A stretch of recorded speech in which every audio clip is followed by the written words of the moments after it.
Call to order. Can you do a roll call? Oh. Here. Mr. Guy, Here. Mr. Evans, Here. Mr. Winterhalter, Here. Ms. Ford. Here. Mr. Hayner. Yes. Here. Mr. Edwards, Present. Via Zoom. Oh, Oh. there we go. There he is. Where's it coming from? The computer. Thanks for coming, everybody. We'll do a quick moment of silence, and then we'll do the Pledge of Allegiance, and then we'll move on to the meeting.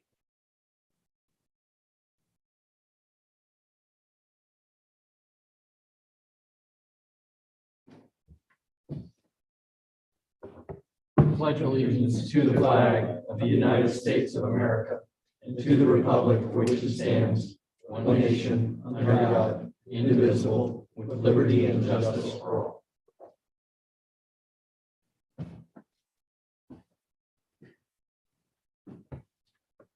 So we have the agenda. Any comments from the members? So are we keeping the same sequence? Yeah. We had the minutes. Did people have a chance to review the minutes? And do we have a motion to approve or comments?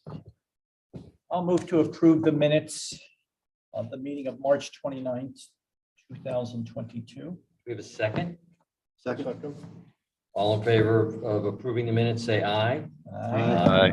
Wasn't present, so. Opposed? Passed unanimously. Shimon, I guess, abstains. Andy, didn't you say in the past that you've been? Oh. All right, then I vote for, I read them. Unanimous vote for the minutes? Okay, first up, we have Stony Knoll. They're back.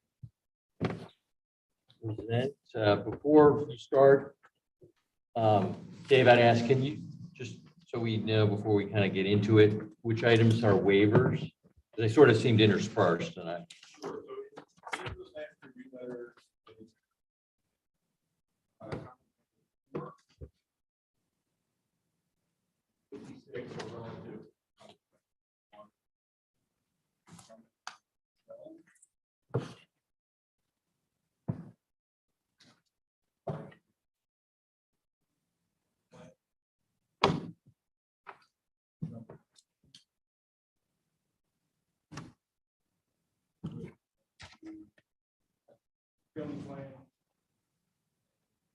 Comment number 3 in the letter.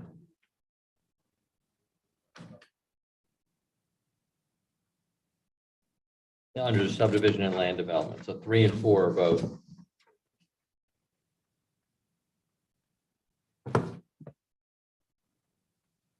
Okay, and then 66 was the other one that was part of number 1. Yeah. Trying to keep it straight. And how come under the other, it's not all under waivers, it just didn't flow? Right. Okay.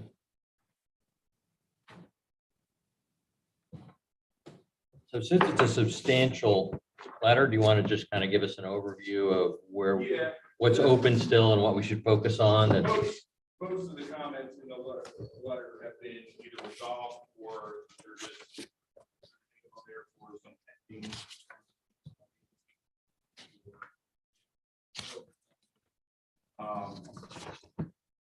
Some of the final plan requirements will obviously be undertaken prior to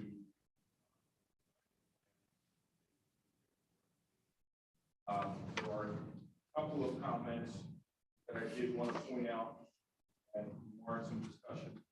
Planning Commission on the number 9, and this one with regards to the fee in lieu of recreation area. Since the plan revised 13 lots subsequent to the initial application, and of offering the fee in lieu of chapter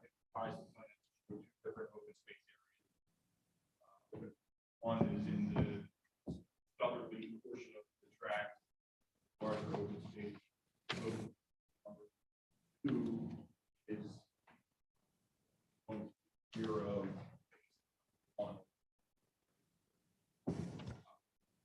That open space here that has some plan part of this process. Dedicated to the township. Yes. Code requirement, either for certain square footages of feet provided, or a fee in lieu of, and the calculation is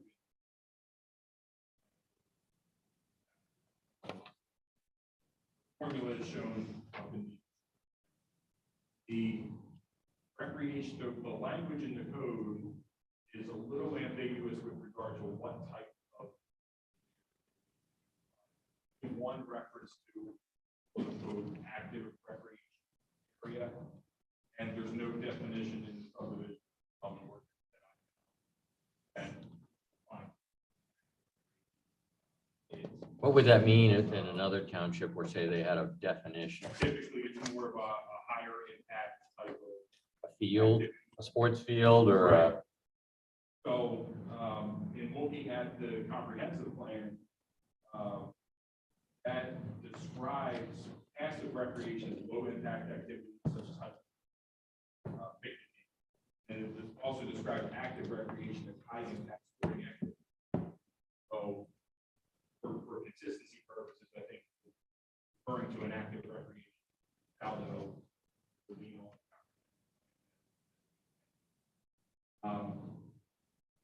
There are certain exclusions from that area.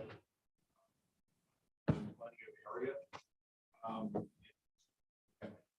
Easements, wetlands, and there's some of those things that you can further define in the plan. But I wanted to point out to the planning commission that I don't want to speak for the applicant, but the way it's depicted on the plan, it does not show quote unquote active recreation area. Make it lit lot that may have environmental restrictions on it that probably warrant action other than a bunch of trees down. But all soccer, they want to be positive. That would also probably affect due to the number of trees. If that was the case, then remove it. So are you, if I understand you correctly, are you recommending leaving the trees as they are rather than cutting them down and create a recreational area? I'm not recommending either way. I'm recommending the planning commission Look at it. evaluate that code requirement and make a determination that what they feel is the most appropriate. can we put that up on the board when I guess we get to there? I don't know that we have, I kind of want to go through your Roman numeral items. And then when we get there though, can we have the code just so we can look at that? So, okay, so that's. I do have some questions about that, but I'll wait until we get to there. Okay. Because there were some issues in your letter. You said 33,000 square feet, which is about an acre. Mhm. And then you said there was some discrepancy and it was 13,000, and I wanted to kind of drill Yeah, down. I But think it's probably some notation on the plans that have to be clarified. let's wait to get there. Yeah, okay, and so number 9, and what else do you think we need to focus on?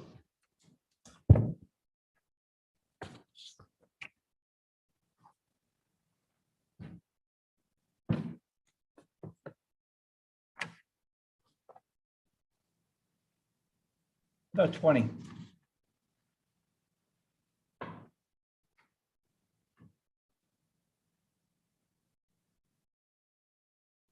I have the streetlight Maybe, requirement. maybe. That's verbatim out of the subdivision and zone. May is not a great word No. for legalese. Well, we'll touch that when we get there. Okay, so 20 we'll talk about. The Yes. Delaware County Planning Department did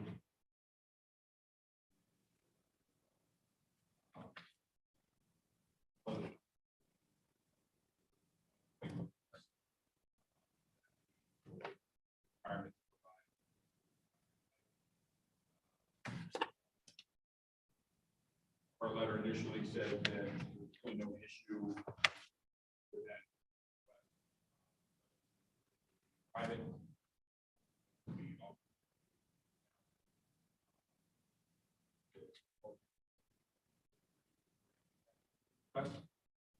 That's the one that. We seem to always go with. Say again? We always agree to that one. Right. And I just explained a little bit further in item number 6. Our experience were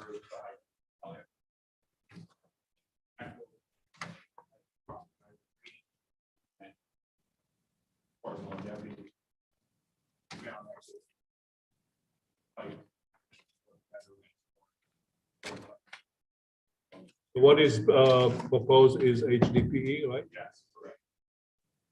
And gee, if they, do you remember when they've ever said they didn't like that in the past? Different reviewer, I guess? I don't know where he got that. No, but I wonder if Delaware County had a different No, reviewer. I've never seen that comment on that. What I thought it was odd for them to come. So other than, so what else? I assume we'll work through that relatively easily. What about the waivers? Do you agree with all the requests? Yeah, I don't have an issue with any of the waivers, preliminary final plan. Per waiver.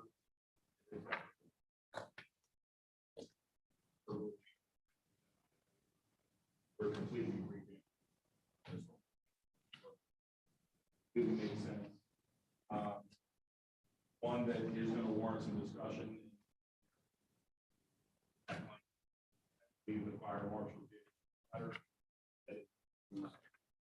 Three or 4 things. Acceptable for the fire. Are those things in this plan? I didn't see any of the signage, Jim, but. That's the other thing. Yeah, but the road width was acceptable. The cul-de-sac turnaround was acceptable. Fire apparatus. Was running. Parking. That would be acceptable. So Jim, is this a signage that we're talking about? Yes. Adding to?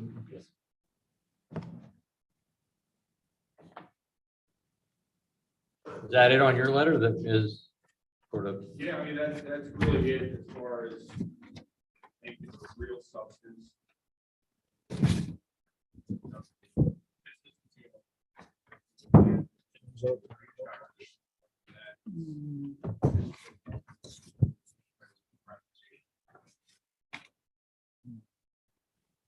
and is the area to be conveyed to parcel 3014-001?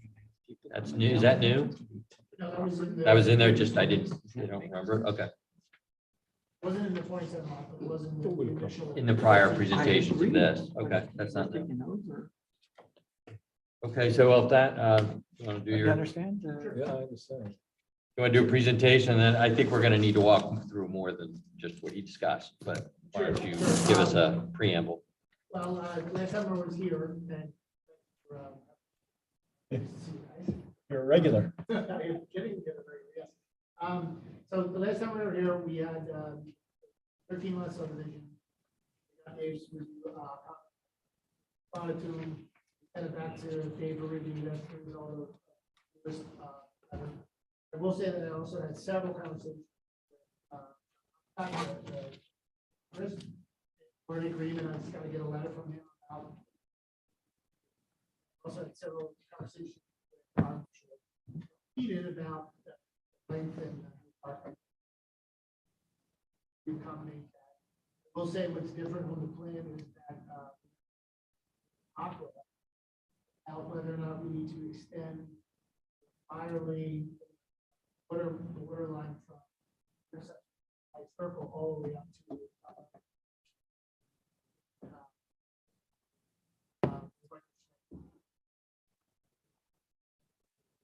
we don't have anything to go. We're originally going to kind of loop it around and stuff.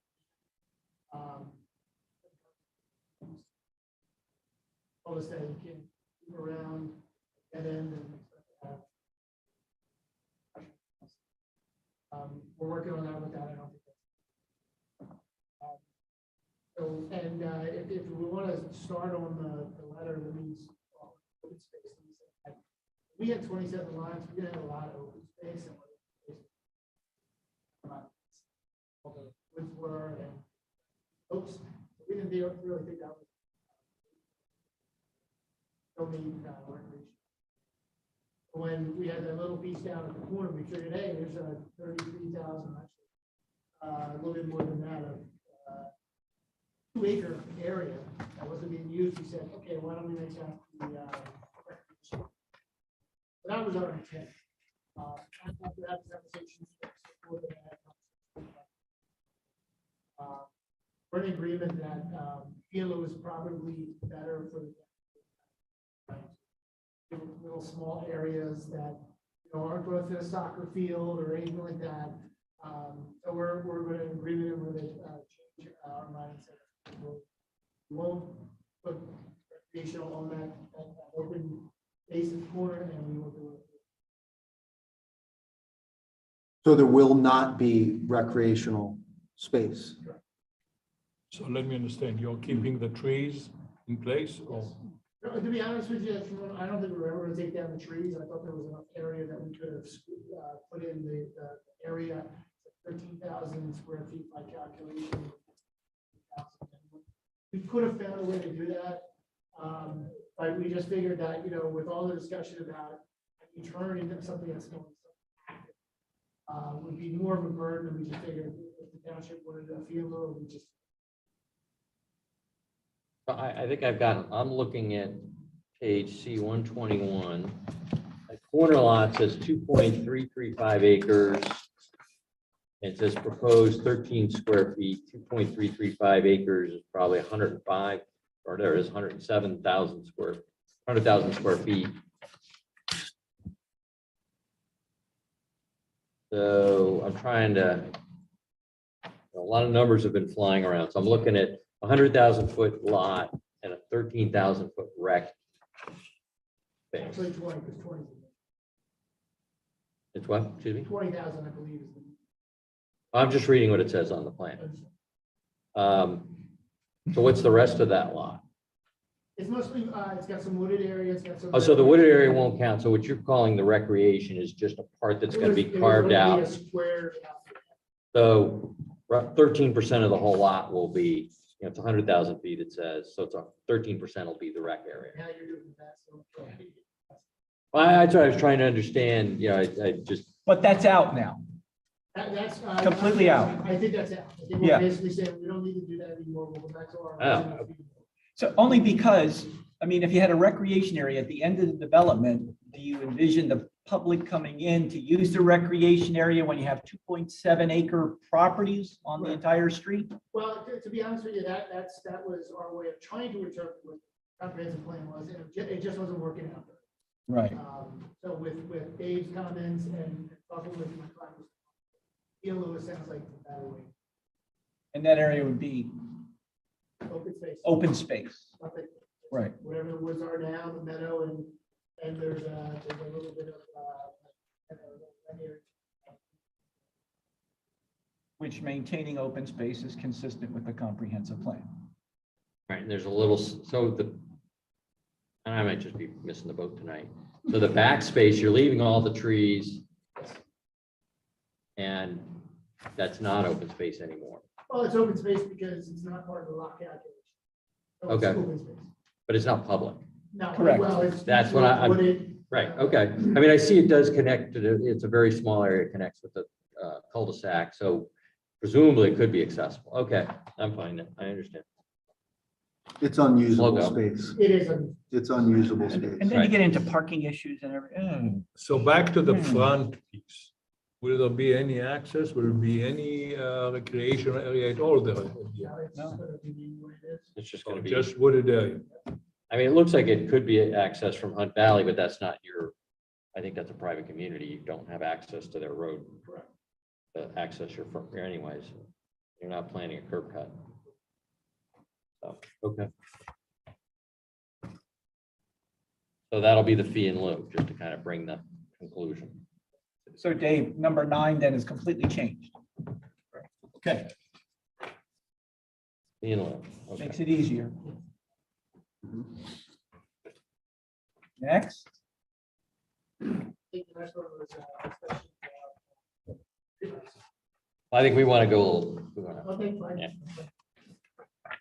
Let's see, so, and again, just to, Dave, to follow yours, the italics is, his response. that's your, No, your italics? Their response to our- Okay. our initial comments.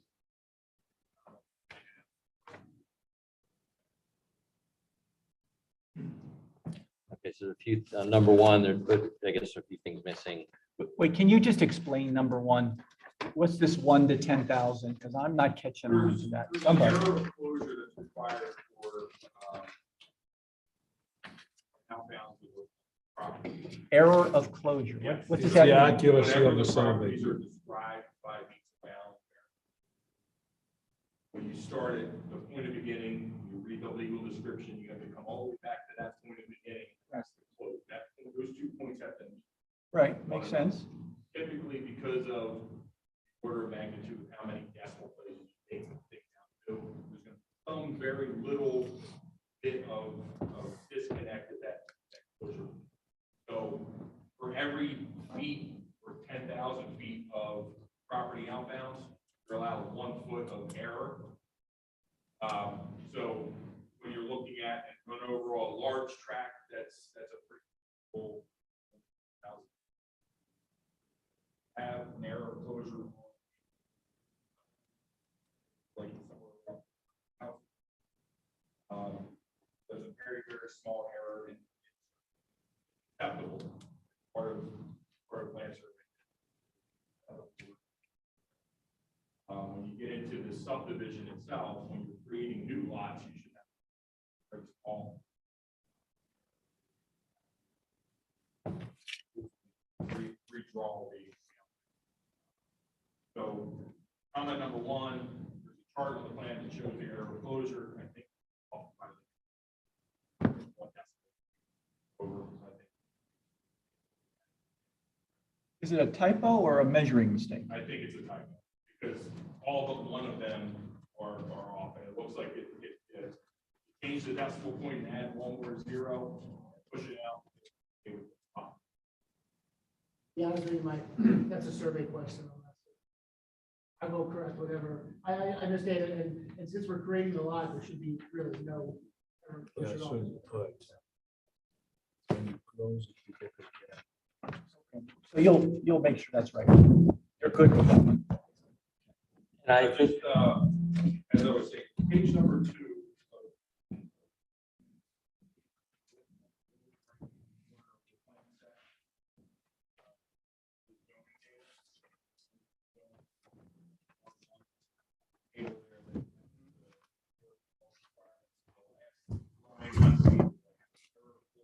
Right. For the overall track, that's 1 to 455,100. Pretty small. Okay.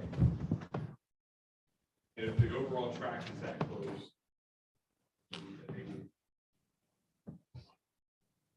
I'm thinking we circle back to waivers.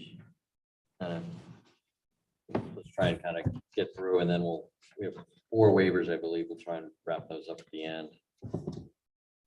So that takes us to number 5. It's error of closure, same issue.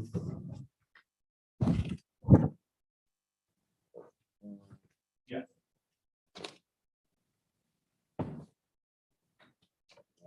Eight. Next is 8. Signed in, 8.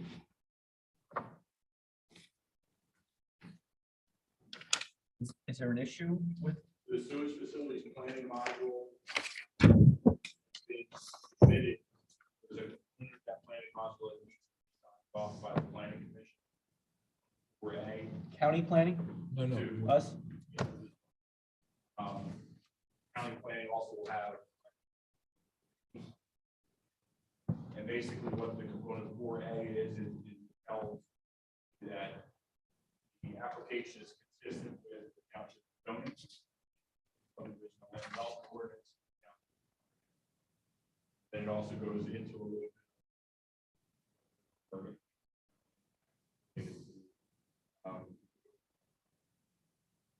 I don't think I've signed this before supervisor approval. Okay. So I would kind of do the same. Yeah, we have. So you signed it for a previous project. Yeah, but before supervisors have signed, I don't, You don't, there's only one signature. no, before they've approved it. Have I signed The way it goes is the planning commissions would sign that at our, before the board of supervisors act. okay, I'm just, I mean, it's not often I've seen this. That's, I mean, for some Yeah, we reason. had that before. I don't remember which project. Yeah, I know I've seen it. It's just, I don't see, you know, we've got a lot of projects to go through and I don't see one for all of them. So, okay, I'll put that aside then right now. Most of the projects have waivers for that. Maybe that's why. Okay, so that's. Was 8, 9 is done, Mhm. 10 is done. 11 is house numbers, I think we're fine with that. Yeah, that's fine. Plus 12 is a waiver, we'll come back to that. 16, road dedication agreement. No, oh, that issue's resolved on the next page. 19 is a waiver item. And then I guess we're at 20, streetlights.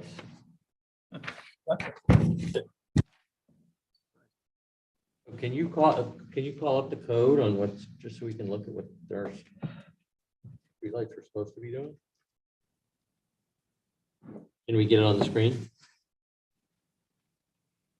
I think it's verbatim. The planning commission should consider this requirement, make a recommendation to the board if it's deemed necessary. We feel it's necessary. Probably just first sentence of that. Okay. Section number. Maybe required, maybe some additional language. Really the intent of that code.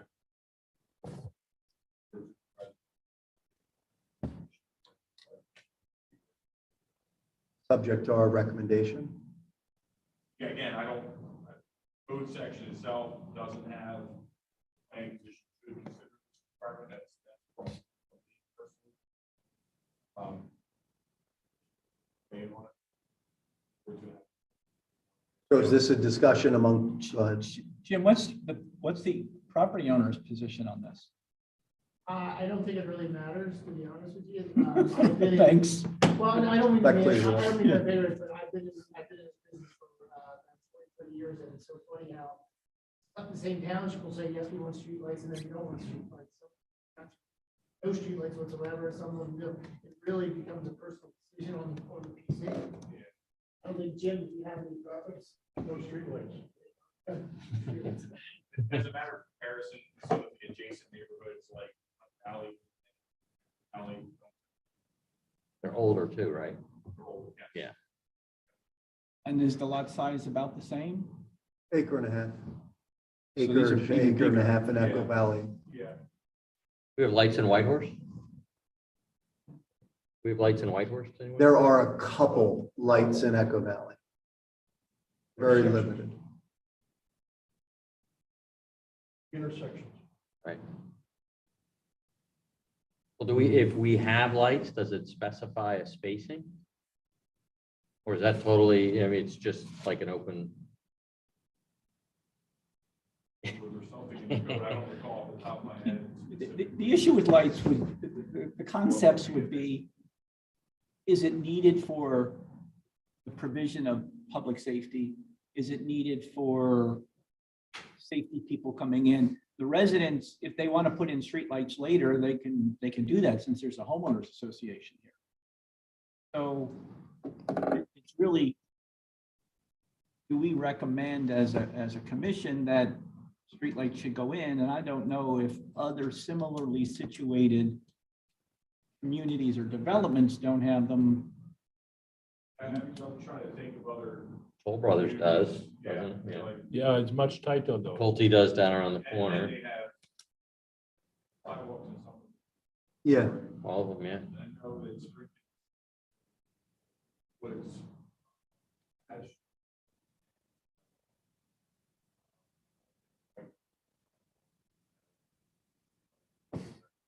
maybe this is a little, what's the argument against streetlights? It seems like there is one.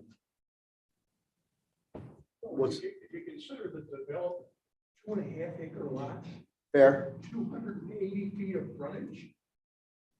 That's big country. I got you. Okay. The fit, feel, finish of it with lights and without. I get it. Yeah, I mean, if there was 30 lots in there, okay, maybe one street lights because you got a lot of help. Mm-hmm. But here we only have 13 houses. And do we have sidewalks? One side. One side, so people, if they're walking on, if they're walking, they're not walking, they don't have to walk on the road, just for safety purposes. Like Echo Valley doesn't have sidewalks and everybody, it's a contained neighborhood, much like this one. Nobody's driving through Echo Valley. No sidewalks. The street is the sidewalk. You walk your dogs, everybody just walks right in the middle of the street. That's not a big deal relative to Echo Valley. Like, I don't really care. I'm inclined not to request. I don't it. really care. Yeah, I mean, the supervisors, if they, I mean, we're not precluding them from doing Nope, it. no. I don't And- think it needs to be a recommendation of this commission, Right, of this right. board. to the- At least my perspective. Yeah, I mean, it's the board, under the ordinance, it's the board's decision to. Right, they if can, All right, it's sounds good. Necessary, and we I'm can say good. we have no opinion on it, it's up to them. Right. okay, I I think don't that think we sounds, make it an issue. okay. We don't have issue with the developer's desire to not have streetlights. Right. Fair? Yeah, I don't think we need to say anything, really. No, I think, yeah, I think we just move on. Okay. 21, Aqua, That's the adequate water issue, right? yeah, so that's an open That's- item. That's work, you're pending. working on that, is that right? Yeah. So the question is, do we need any answer before it gets approved? I think we have a conditional approval on adequate water being provided to the site, because you're not gonna build homes if you don't Can't have have fire water. hydrants. Concrete might be a problem. Makes sense. Well, then, but we have to spell it out, make it. I think so, yeah. Yeah, I think we Yeah. have to say, you know, I actually have that. in my township notes. engineer to confirm adequate. I will say for the 27th. Yeah. Letter. We had somebody ask for a letter. Guys, told you it's not for 27, and I'm like, I got ordinances I gotta respond to. Mhm. One way or another, Dave will get a letter from office.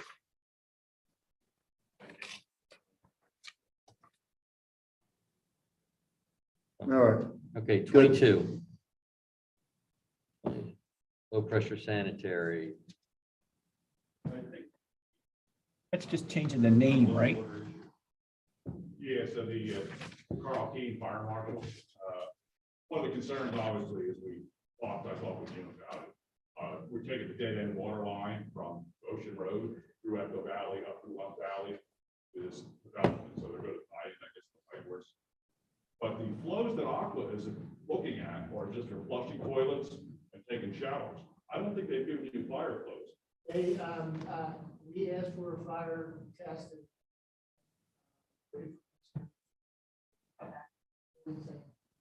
They're gonna get us some new ones and top. There's a water supply up there, and I've been working with Melmark for years, and the water supply on that particular area on Valley is very poor. Probably 500 gallons a minute. Good depth. 750 or more.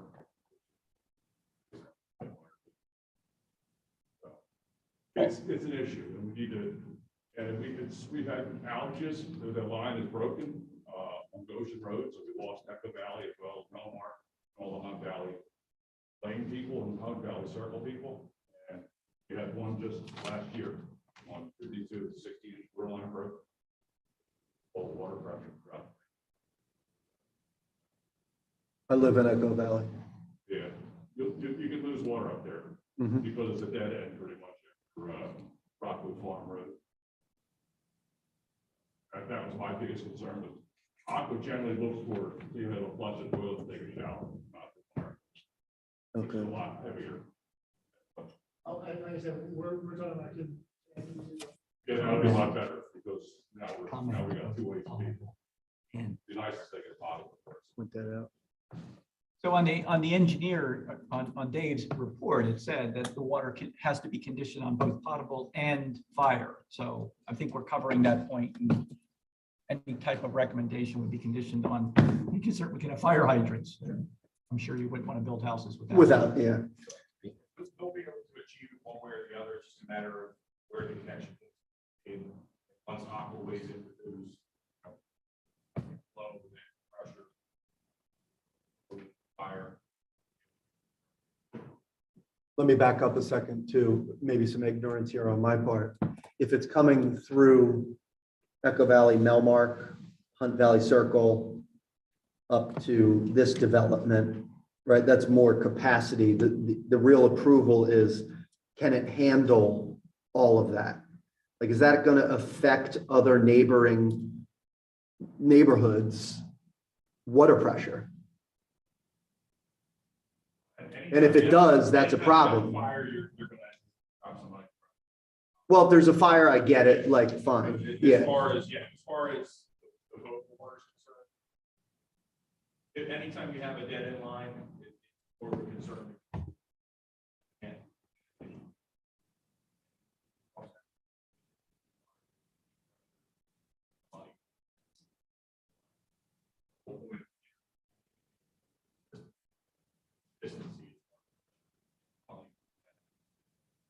matter of where is the one loop that they're proposing going to be sufficient enough to maintain those levels where potable and fire use, or are they going to have to connect it other dead end line?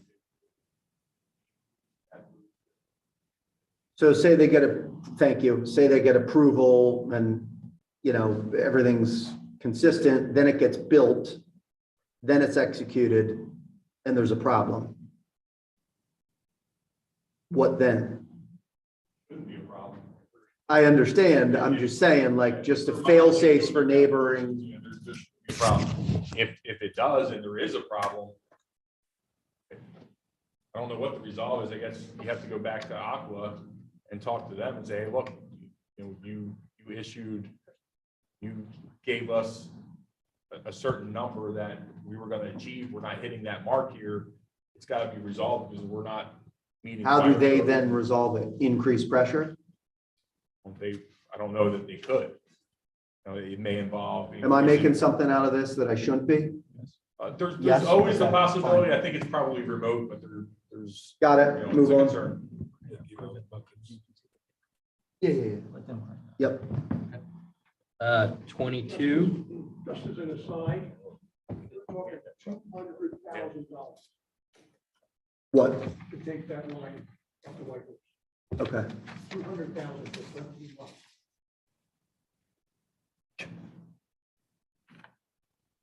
um, 22. Municipal authority. Roads are to be dedicated now. We'll coordinate that. That was just a change of the name from the municipal authority, from the township to the municipal authority in the plans. Is that correct? Just a name change? Well, what they're saying now, because the roads are not going to be private. Previously, they would have had to provide easements over all of the roads where any of the sanitary sewer facilities are. Typically, when the road's public, the township owns it, even though the authority is kind of a different entity. It's still kind of under the same municipal umbrella, so we don't necessarily need easements through the township roads. But there's also an easement that they'll be connecting into the authority sanitary sewer in Echo Valley, that the way that easement's written, it doesn't provide for anybody else to use that. So we'll have to coordinate with the authority solicitor to get permission to revise that easement agreement and execute an easement agreement to install their facilities in there.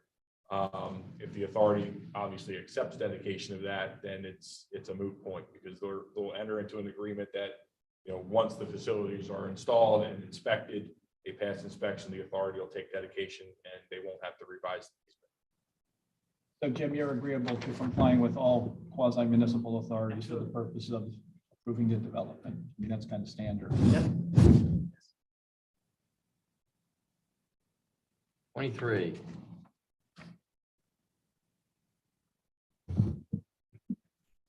23 is just a minor, it looks like might just be a drafting error on one of the plans. We'll comply. Yep.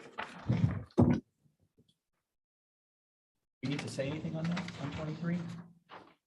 I think we're gonna have to have if we make a motion, it's gonna be, we'll comply with the engineering recommendations.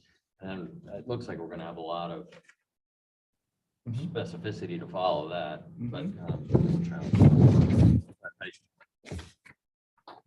think we could be all here all night if we wanted to come up with a motion for everything. Or a condition. Yeah, I just, Let's go to 26, because, yeah, that's the next one I have. Dave, why don't you just tell us 26, or Jim, what's going on here?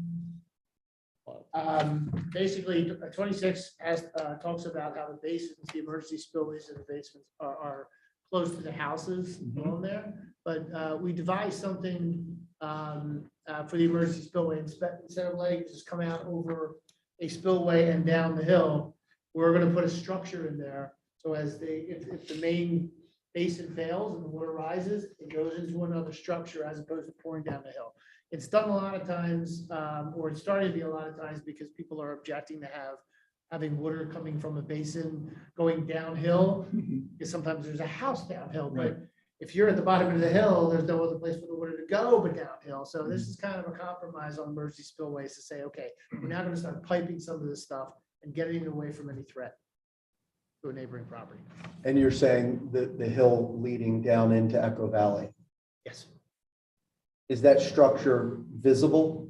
These structures that you're going to build, are they visible No, to the they'll actually neighboring be community? inside the basin. They're going to be Okay. inside the basins. And Dave, you're okay with that? Is that good, bad, or different? Yes, the intent of this comment is basically, because it's a different kind of approach. I just want to make sure that it gets carried through into the operation and maintenance agreements that the HOA has to enter into, that they're going to maintain those stormwater management facilities. The concern is if that facility were to get clogged, it's not maintained properly. If that's to get clogged, then the emergency spillway would overtop and would discharge water onto adjacent properties. But I can say that with the stormwater approach that they've taken, they've modified basins, they've considered every comment that I've had. And this is just like another belt and suspenders approach to avoid having any kind of discharge onto adjacent property. So they've kind of gone above and beyond what they're obligated to do. So these structures, you mentioned that they are piped out, Yes. right? And where do they discharge? They'll end up discharging down to the bottom of the stream where we have a level spreader where the basin. So the basins will discharge to the level spreader down by the stream, and the emergency spillways will do the same thing.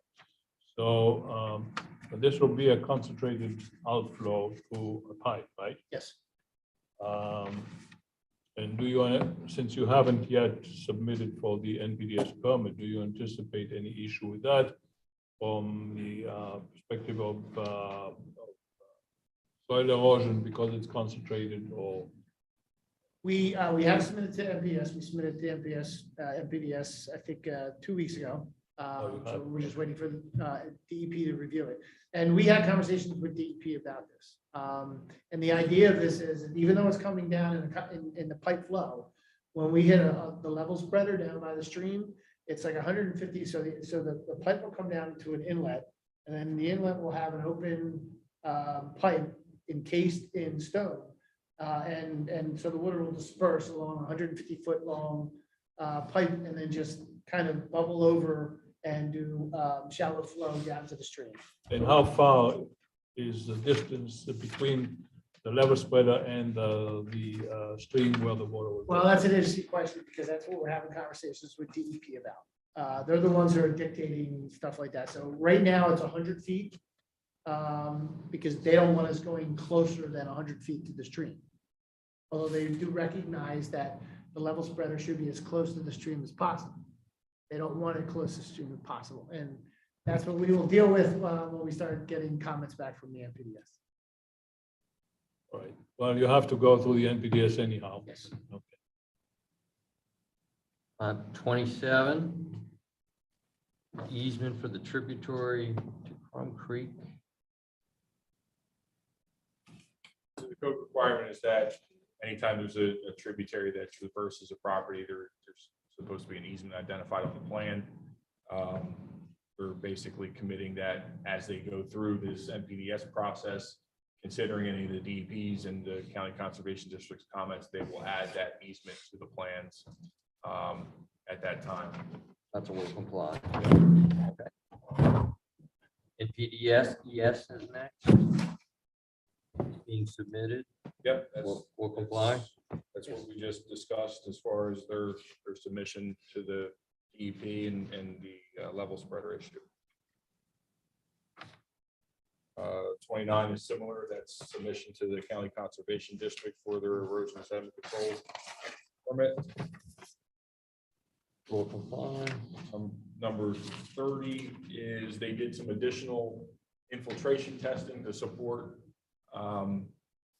individual stormwater management beds for roof runoff for the houses. Those are underground beds.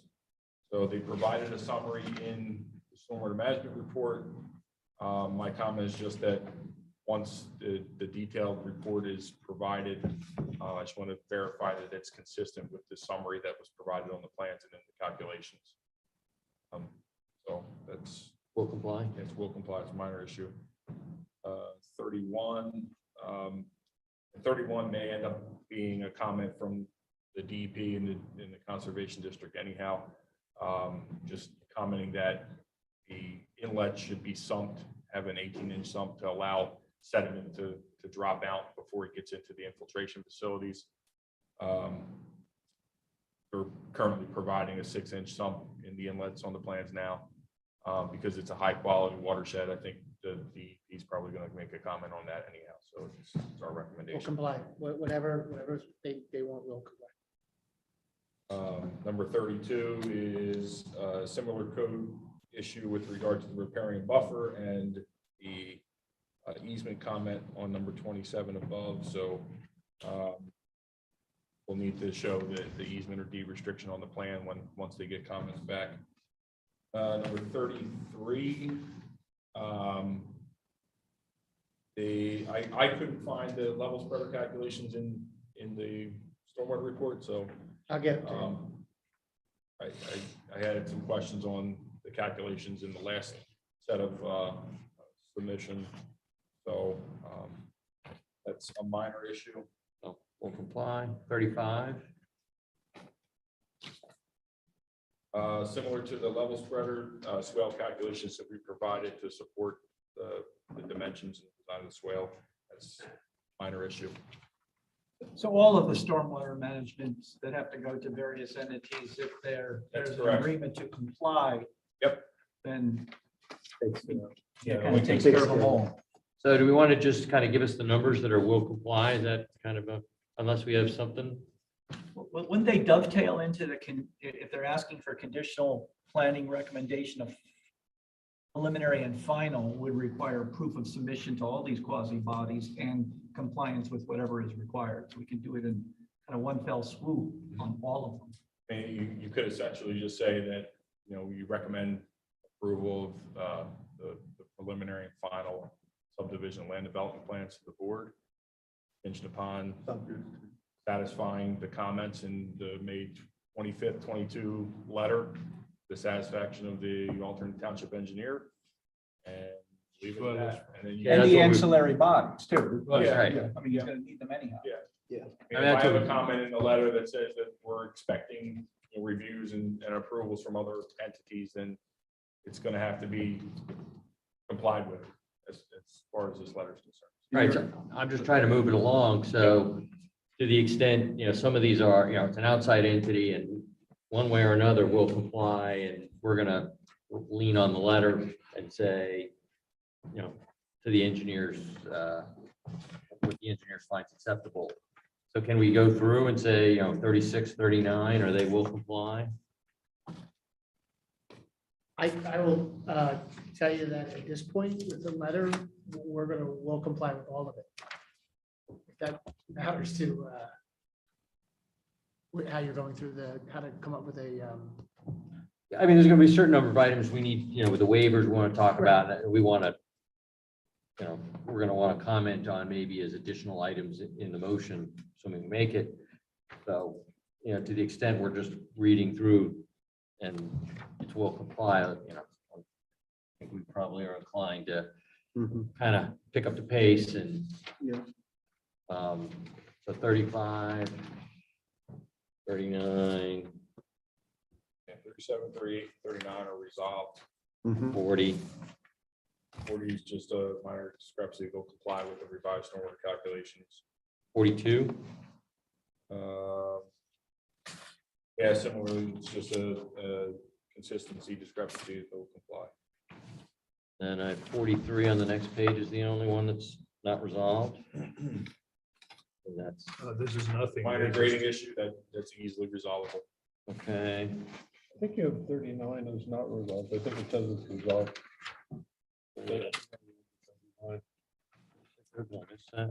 This issue is resolved. Oh, it is. Oh, yeah, I missed that last, yeah. Okay, so we're up to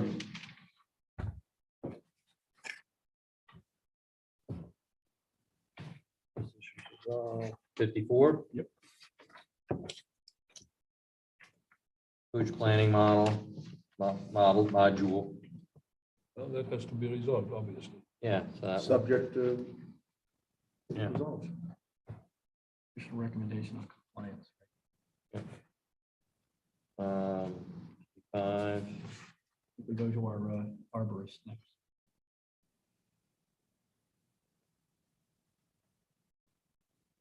Or 63 is fire marshal, but I think that would be Andrew did condition on that. 64. Excuse me, just before that, 56, stream crossing. So have you applied for permits? Now, we're gonna wait, we're waiting to see what that first review comments from PADEP specifically to the repairing corridor along the existing street. So we'll get those comments and then we'll apply for the GP permit for the utility crossing. Okay. So for what we are doing here, how should we address this item? Just like any other pending outside permit, I guess. Any necessary permit from a quasi-governmental agency. Yes, so this is just I another mean, if you one. don't get it, you Just can't another move forward, right? That's correct. I Yeah, we can't do so- anything without Yeah. the DEP permits. It's a critical path item, and Okay, I mean, there's quite a few on this Yes. list. yes, yeah, they're all lined up. Yeah. Fire marshal. We had that letter, we had the conversation. I mean, you're gonna have to comply. We'll comply. Arborist letter. He has to get it or something, right? I don't, So that the arborist is satisfied with what he's proposed. I have had several conversations with him. He is satisfied and I will send him the letter and plans and he told me that he'll send the letter, just. and you'll copy the engineer so it loops in with this and, There is, in fact, there's a new letter that I didn't have the benefit of looking at when I wrote this comment that does say that no other revisions are required. The applicant has fulfilled all the requirements. In my opinion, no other trees can be planted on the site. And the plan is satisfactory. So. yeah, I see yeah, the copy here. that- Okay, so we assume that'll work out because they're already saying it's satisfactory. Can I get a copy of that? I don't think I have a copy of that letter. Was that on the back of that?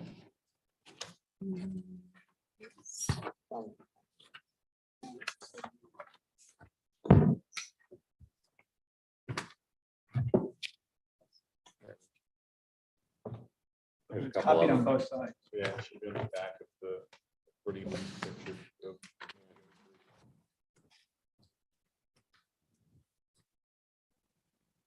You said a copy. No others. Every time. Oh, You can have mine. I'll leave them there. Oh. It's a couple sets there, so, yeah. There's the one before, and then there's the one that, there's another one. Right there. thought that was the same. Was one of them Rano? that you gave No, up? you're right. Here's the one. When you get up, don't get up now. Okay, 65. Just a drafting oversight. Yeah. Okay, so we're down to waivers. We have 4 waivers.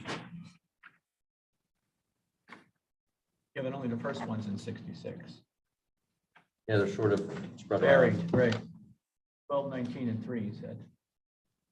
Right, so number 1 is number 4 and 66. Right.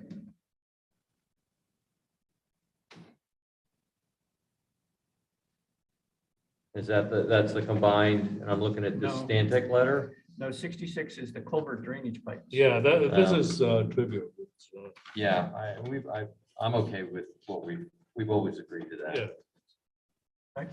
I don't know if anyone has any comments. I don't want to No. steamroll anyone. No, Okay, so waiver 1 is a yes, presumably. Waiver 2, 12 is a cul-de-sac. Waiver 2 is a cul-de-sac issue. right, And we have the fire marshal letter, if I'm not mistaken. Yeah. On that with the fire hydrants. Is this addressed the cul-de-sac lane? I believe it is. The cul-de-sac, when we last talked about it, was a safety measure. And we wanted some buy-in from the fire marshal.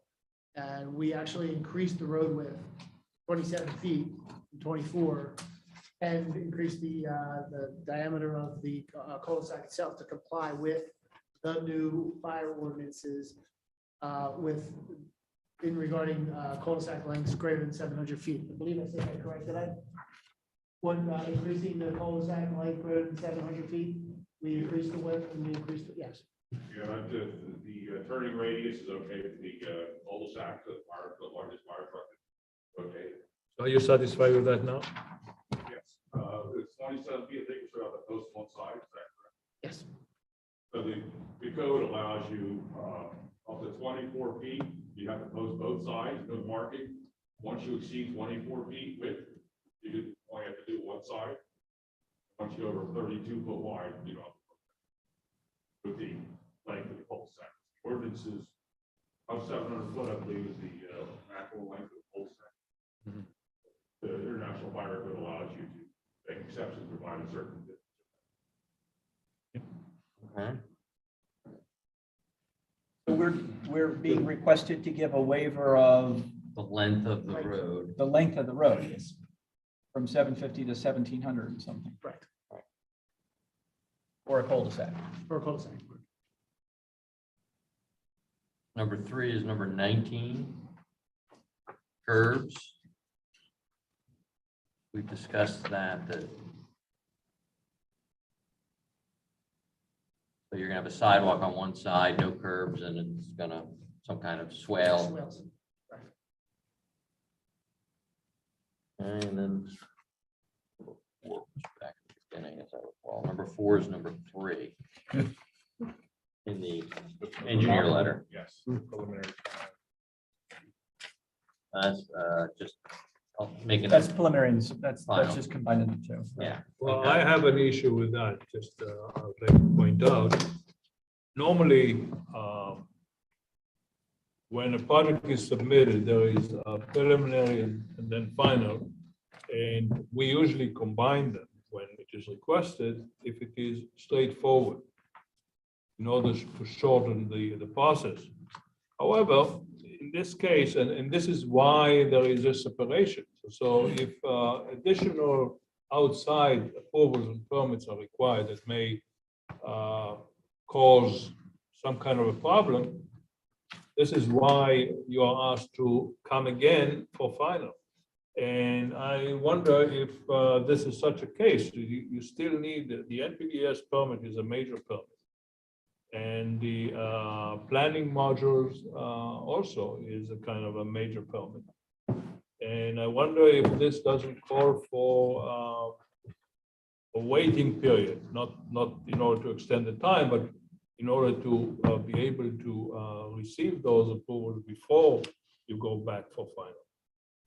Well, let's take them to one at a time. The sewage planning module is, the municipal authority said they have the capacity. They accept the type of sewage that we're doing. So to be honest with you, Sharon, the only thing, the biggest problem with sewage planning modules is that I get like 14 different signatures from 14 different agencies. So it's just a matter of timing. And as far as the stormwater management for the MPDS, we don't anticipate any changes in there. Everything that we've had several meetings with DEP on anything that could change. We talked to them about the way the basins were described or were designed, and even more importantly, we talked about the discharge and the riparian buffer into the stream. So to me, it's less about things are going to change. It's just more about there's a bureaucracy to this where it's just going to take a while for those guys to get to reviews. I don't anticipate anything changing from stormwater management. I don't expect anything to change from the sewage. So you say that you have already met with DEP about this? Yes. Was it Before we submitted it, we talked to them. the pre-application meeting? Yes, pre-application, and we said, we talked about the basins, we talked about, they were really focusing on the riparian buffer. That seems to be the thing that they were worried about the most.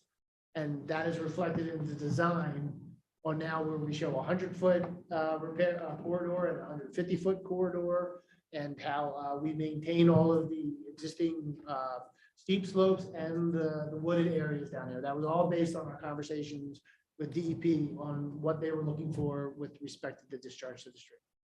Okay, so you're saying you're now on the same line? Yes. Simone, the way I think of it is each of these items that they have to comply with, we don't have any control over. No. Like you're just, I think what you're suggesting right now is, should we wait and see until we make sure they have that compliance? I would think that any kind of recommendation that we make would be conditioned on their getting the compliance, Right. which we cannot control anyhow. Right, and actually, Jim answered that issue. My concern in a case like that is when you have a design, everything is nice, the township may accept or may agree to whatever is designed, and then you go to an outside body which has power, in this case, like DEP, and things change. So, which can be major. And in this case, Jim is telling us that they have already met with DEP and he does not anticipate any changes, any major changes at least. From the very beginning of this process, we knew stormwater management was going to be an issue, both from the township perspective and from DEP perspective. And that's why we have met with them. We've met with the homeowners. We've obviously talked about the stormwater management ad nauseum at the PC meeting to make sure that we covered everybody's concerns about stormwater management. And we did the same thing when we approached DEP before we submitted our MPDS. Don't they have to come back to us if there's a major change, capital M, capital C? If They have to it's come back. approved subject to. But it's all no of the- longer all as of the other approved. agencies' approvals having been met, and to the extent that inconsistencies between those approvals require changes, I would think if our approval is conditioned on those approvals being in effect as it's been presented to us, then they would have to come back. Right, that's what I'm thinking. If it's now inconsistent with the plan of the date we're looking at, then we've got to see it again. But as of right now, we don't. If there are no changes that come back, If the we don't. approvals all, if the critical path approvals all line up and If- everyone yeah. buys off on it. If then what's it's been fine. presented and the engineer's comments are complied with, and there are no changes, then Good to there's go. no reason to come back. But if that doesn't happen, it seems that our approval Well, Is out. hypothetically, Is out. hypothetically, after dealing with DEP, let's say DEP object to a basin in this location and tells you to move it somewhere else. Then it is a major change. It changes the layout perhaps and so on. Then the question is, does it come back to us or is it something that? Well, the supervisors might decide they want to take a bite at it, or they come back to us. But I mean, either way, I think it comes back to us unless it's as presented. Yeah, anything like that would drive a major plan modification, have to come back to the township. Certainly, if the stormwater management calculations were to be affected from the township's perspective, they would have to be revised and reviewed by the township engineer to approve, to make sure that what's changed from the submission and approval to the township and what was affected by any other outside agency is now consistent with what was originally approved. If it's changed and it's not consistent, then we have to review and approve whatever those changes are and incorporate that. If it doesn't get submitted and ends up going to construction, and we find in the field that there's something different from the approved plans that the township approved versus what is being implemented as part of an NPDES permit, the whole thing's gonna come to a screeching halt until they get those plans consistent, revised, and believe me, once you start construction, they're not gonna wanna start, because that's not a 2-day fix. That's more of like a 3-month fix, 4-month fix. Well, the only difference is that, and I'm not objecting to approving it, I'm just saying that once it leaves us, we make the recommendation and it goes to the supervisor, then it leaves you actually in charge of it, because we don't have any hold of it Oversight. anymore. Yeah. You're Do we- 100% correct. Is there any process by which the third-party approvals, the other entity approvals are reported back to us as they occur? Are approvals conditional on those I mean, occurring? the Well, engineer gets it all. he gets Okay, a so- a copy of the letter. I don't want to speak for how Newtown handles that from a plan recordation process, but in other townships that we represent, my office anyway, if there's a conditional approval that they have to comply with whatever's in the letter, those plans come into the board for their signature. So the board has to sign the plans before they can be recorded. The developer can't do anything until those plans are recorded. We review those plans in detail to make sure that every I is dotted and every T is crossed in connection with the last review letter. There's developers agreements that refer to them and incorporate those letters into the agreements themselves.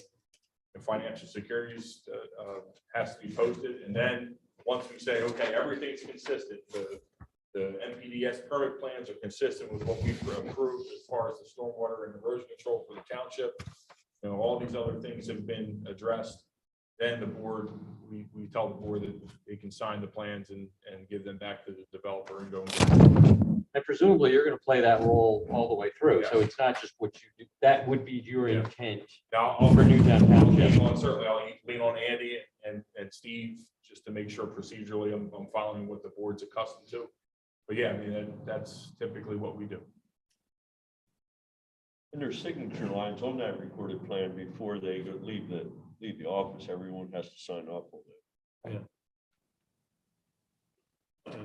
Any, let's go. Any public comment? Okay. Any additional? May I ask, Mr. Nolan, do you have a schedule and any timetable for this? Yesterday, right?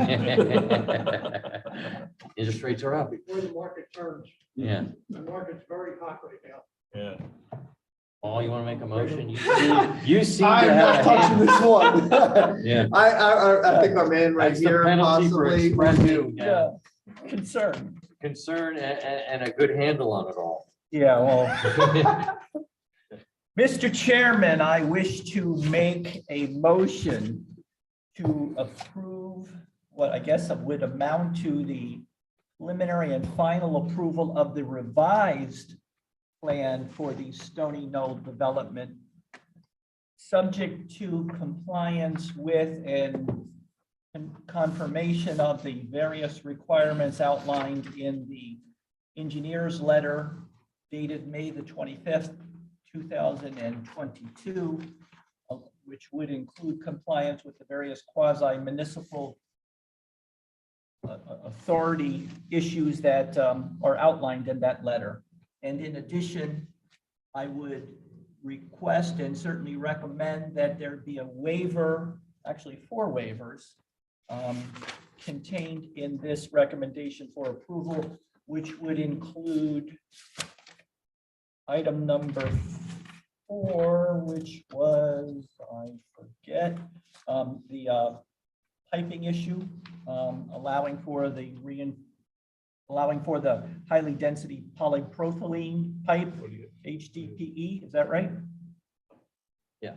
Waiver of the requirements, so that would be the first one.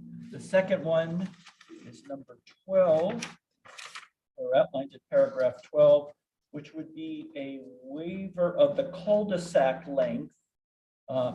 Actually, waiver of the street length to the cul-de-sac from 750 feet to the requested 1,779 plus feet.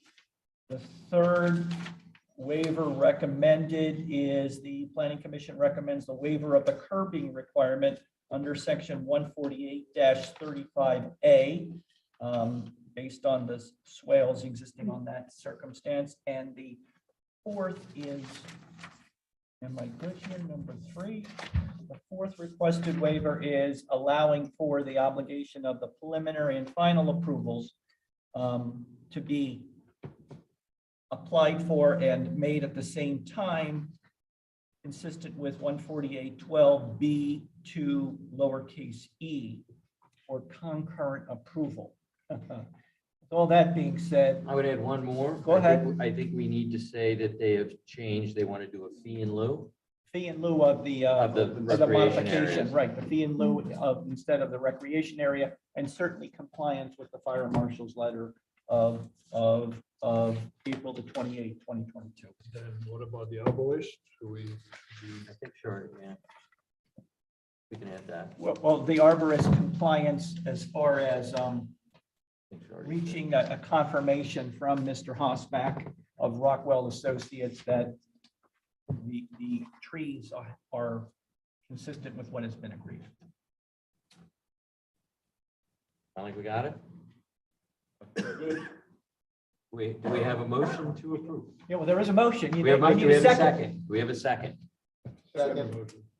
All in favor of the motion, say aye. Aye. All opposed, say nay. Motion approved unanimously. Thank you very much. Maybe this time. And I will, some of this is engineering. I'm gonna kick this back to the township to fill out, but I'll come in and sign it. That's fine. And there's just some questions I'm not equipped to answer. Very good. Thank you very much. Thank you. Giovanna, one question. Maybe this is for you. The fee in lieu of, can that be dedicated to specific use, or is that general to the town, the fee paid generally? Could it be dedicated to recreational use or open? Okay.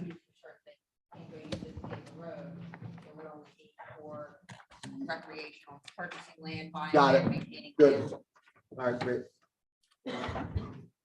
Okay, next up, we have Aronimink Golf Club.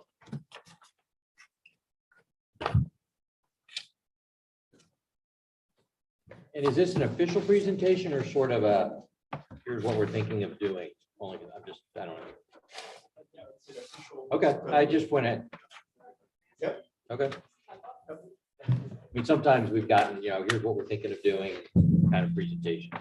Yeah, no, the plans were submitted as preliminary final plans, and there's an engineer review letter, and we have a response. Yep, that's fine. So Giovanna, this is yours. you're on now? Okay, Welcome back. thanks, Dave. So you have the letter for Aronimink Golf Club. They have come before you with a project, a portion of which was already constructed for a patio, and then a portion of which is proposing to be constructed for a new golf center. They are requesting conditional use approval for the disturbance of steep slopes for a park path that needs to be relocated. And they also are requesting 2 waivers. One is for preliminary final combined plan, and one is with regards to landscape plantings be located a little bit further away from the building. The arborist has reviewed the plans and found them mostly in accordance. He had a couple recommendations about species. A copy of that, but he didn't have any objections to the proposed layouts or the waiver based on his letter. I think the biggest item for the planning commission to review is the disturbance of the steep slopes.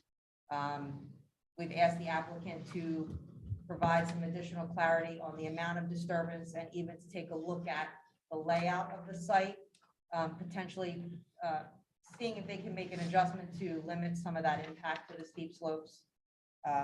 We think just a slight adjustment might be able to accommodate and not require that disturbance. And most of the other comments are pretty minor plan changes that need to be taken care of.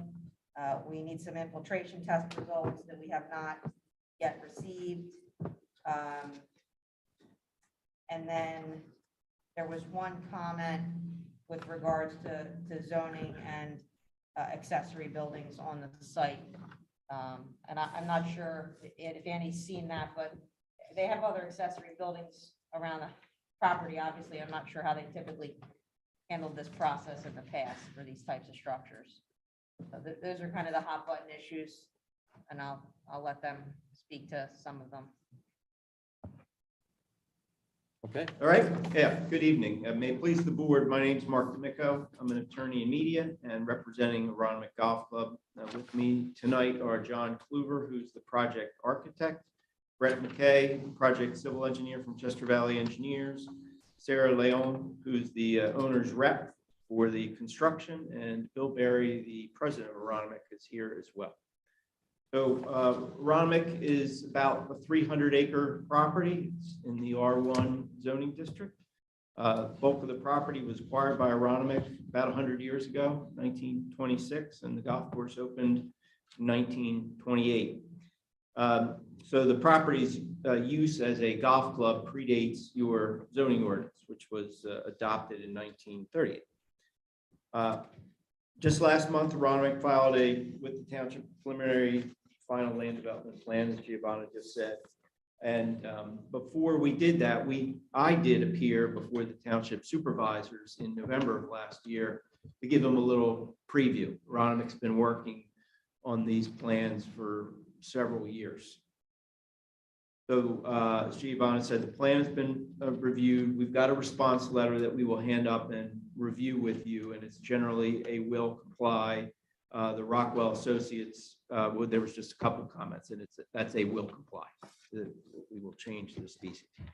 So what we propose to do tonight is have the project architect give you a little bit of sort of an overview of the project with some pretty pictures, and then Brett McKay can review the plan, which is largely going to be presented by John, and then we can go over the review letter. Giovanna said we have two waivers, preliminary final and the building plannings within 20 feet. And I do note that the arborist did not object to the waiver request for the 20 feet. And we do also have a very minor steep slope disturbance, and it only relates to the adjustment to the existing cart path that's in that area already. The golf learning center is completely out of the steep slope area. And interestingly, just by way of context, the last plan that was presented by Aronimink was in 2010. That was for the golf maintenance facility, which is a couple larger buildings that are down closer to St. David's Road. And in that case, it was basically the same thing. It was land development with a minor steep slope disturbance, so we needed as use there as well. And then in 2005, that was the renovation to the clubhouse. And then that was as part of that, Aronimink built a separate, larger building called the Belmont that services the pool, locker rooms, and a restaurant. And again, in that situation, there was a minor steep slope disturbance and land development. And I will point out, and this is in our response letter, but to respond to Giovanna's comment about the one zoning issue, in none of those cases did the township deem those buildings accessory. They're all just principal buildings. And accordingly, we actually have to meet more stringent requirements, i.e. larger setbacks, which we meet in this case. The Golf Learning Center meets all the setbacks. And interestingly, all of the buildings, which are all deemed principal in the prior land development applications together, constitute less than 1% of the property. So you're talking about building coverage area less than 1% and a total impervious coverage of less than 5%, meaning that over 95% of the property pre and post condition is green. So, with that as background, I would just ask John to come up and make his presentation. Where would you like John to be? Just sit next to me, or you want him up Probably there? over, yeah, probably both by the podium, and then we can put up on the board, on the screen.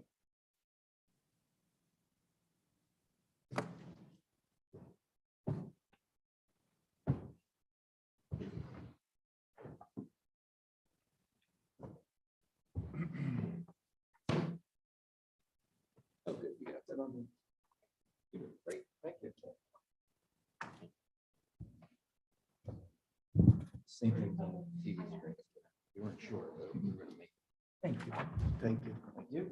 Good evening. My name is John Kluver. I'm the architect from Boyth and McTavish Architects. I'm a partner in the firm, also a resident of Marple Township. So nice long commute to get here tonight. Tonight, my intention is to just quickly orient you to the project. Engineering drawings are fantastic, but they're very boring to look at. So as the architect, I'm here to entertain you, I guess. So if we could go to the next slide. I'm going to move pretty quickly, but just as an overview, you can see Aronimink Golf Club, the overall aerial here.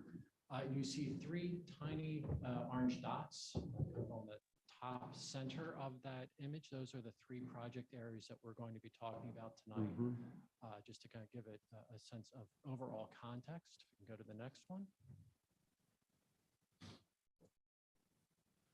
Okay, so we're zooming in a little bit more now on the immediate project area around the clubhouse and the pool house. So if we go to the next image, the first circle that we see here is around the area of the golf patio. So this is over by the 9th and 18th greens, 1st and 10th tees. So for orientation, St. David's Road is off to our left. Next part of the project is the new golf learning center, which is on one side of the driving range. And then related to the golf learning center, go to the next one, is an expansion of the driving range on its left side to basically compensate for the tee box positions that would be lost for the construction of the golf learning center. All right, so we go to the next one. Okay, zooming in, you get some more. This is the area of the golf patio project. You see the main member parking lot to the right, the practice green to the left, and the clubhouse to the top of that image. Right now, the patio consists of a flagstone section that has a wood deck built adjacent to it. So if we go to the next image, we now go into the plans. What we have, and unfortunately with these LED screens, you can't use laser pointers anymore. But you have three tiers of paving that are going in.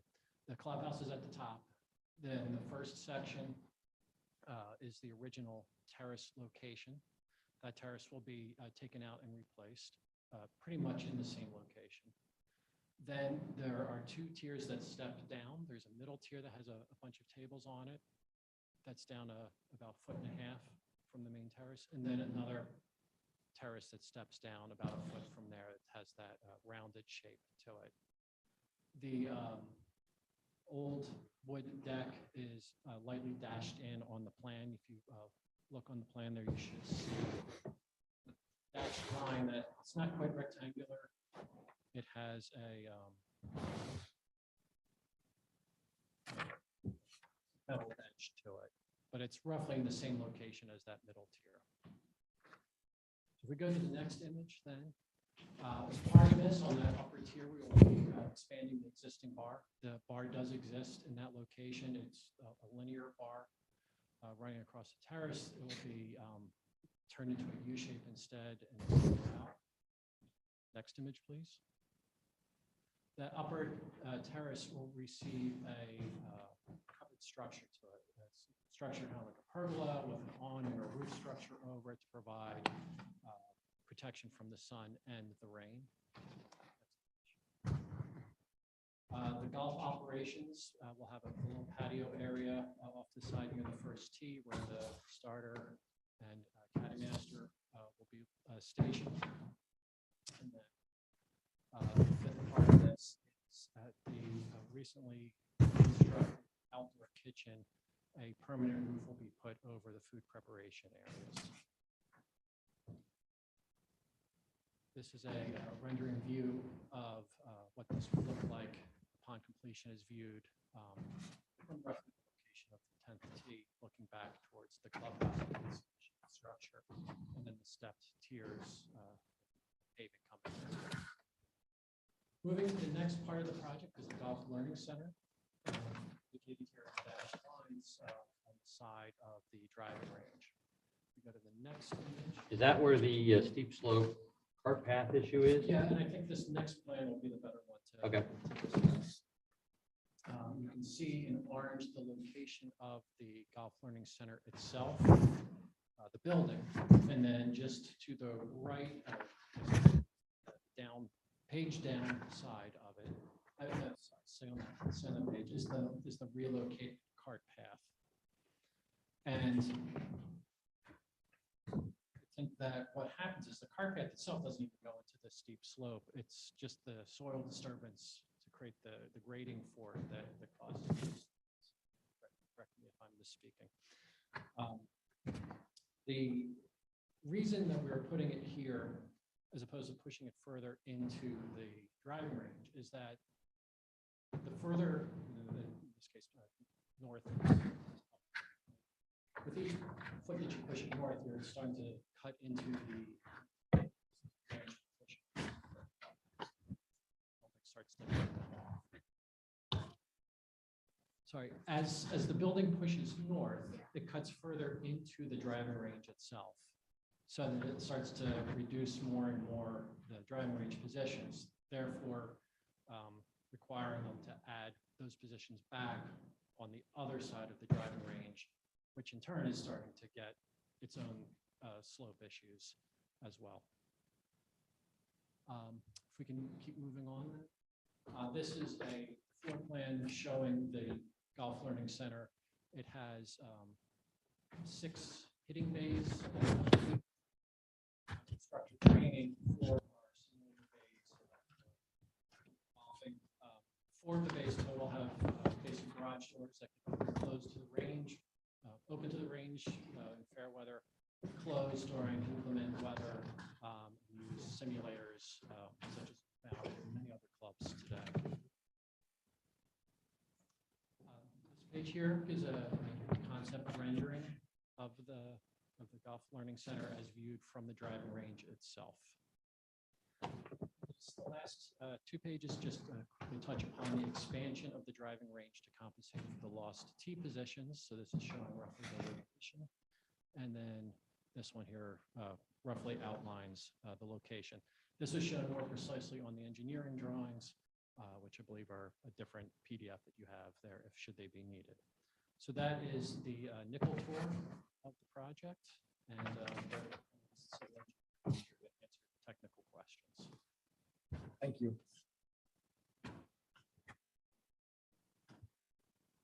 Anybody have any questions of the architect? I mean, yeah, I mean, we can at some point touch, I just asked the question of if you just kind of cut the corner off the golf training learning facility, then you're not pushing as far into the cart path, but we can, my first thought is I'm looking at it. Sure. You know, that's a bigger golf simulator on the next page. Or is that different? Did you go to the page that shows the building plan?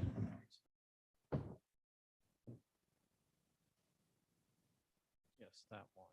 So these bays are very specific dimensions for the equipment and for the golfers, swing radius and things like that. So each of those bays is identical. The one open simulator bay you see at the top right is basically a double wide, but it's still the same overall dimension. Part of the aspect of a space like this is it's a social space as much as it is a practice space. So if you see the way these simulators are centered on a sitting social area, you want them to be in proximity directly across from each other. The idea is you could get 4 foursomes together and dial up, Pebble Beach or Wingfoot or something on a simulator and play around together. So I've not used one, but I think what I'm hearing is that the functionality of it is dependent upon the dimensions. Yeah, the dimensions are dictated by the function. So in order to shift that one corner or affect the whole building, would have to. Okay, I have a question. I have another small question. Your plan with the layout that shows the quite minor disturbance of the steep slopes. It looks to me like you could have maneuvered the building a little bit forward and avoid that, avoid touching the steep slopes altogether. If you pull the building forward, part of the way the building functions is that for training in particular, with the student and the garage bay is open, they're hitting just inside. But sometimes what they need to do is step outside onto the grassy area immediately in front to get a proper read on the swing, the way the divot's taken, things like that. So it's basically, there's a little front lawn in front of it that's at the same level as the floor level of the building.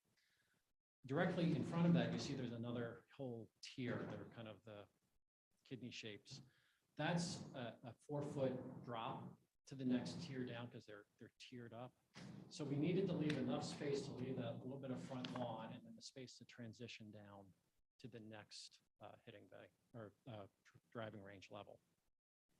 So it's kind of boxed in on a couple different directions. The other aspect of this path, the reason it's laid out the way it is we are sloping this to allow for wheelchair use. I mean, it seems a little unnecessary perhaps to bring wheelchairs down to a facility like this, but it is good practice. So we have provided that at an accessible slope. Well, if you don't want to move the building, you could, and I don't like that idea, but you could build a low retaining wall and then avoid the disturbance. Brett, what was your- Probably getting into Brett's area needs there. Why don't you step on up there, Brett? You're correct. I mean, we could conceivably put a short wall in, get into a situation where we're just trying to grade this out naturally and keep it as natural as we can. That's going. If I could also add to it, this also doubles as a path for golf carts to go down. This is a 2-sided driving range, so the carts go around there. So we would want to avoid having a retaining wall alongside the cart path, so that if someone were to slide it off to the side, onto the retaining wall. Are the steep slopes in that area man-made? Did you create them within the last 100 years? Or? Probably. We've asked for that demonstration, and they have to prove, because the learning center itself is on a steep slope, and they claim that most of that is all man-made. Proof of that. I mean, I would assume all those driving tiers were man-made. I mean, nature just Some of doesn't those, create yeah, some of that is 50-foot obvious perfectly that tiered. it would appear they Flat. would have created. Yeah. Driving range. Yeah. The plans are obviously 2-dimensional, but the driving range is a 2-sided driving range that was built maybe 30 years ago. It's sort of a bowl shape, and the dirt was pushed up around the outside. So there's big mounds all along both sides of the driving range. They're obviously man-made slopes. And that's, to some extent, you can see it underneath the orange where the actual building is. So it's our position. They're not in the steep slopes. They're in man-made steep slopes.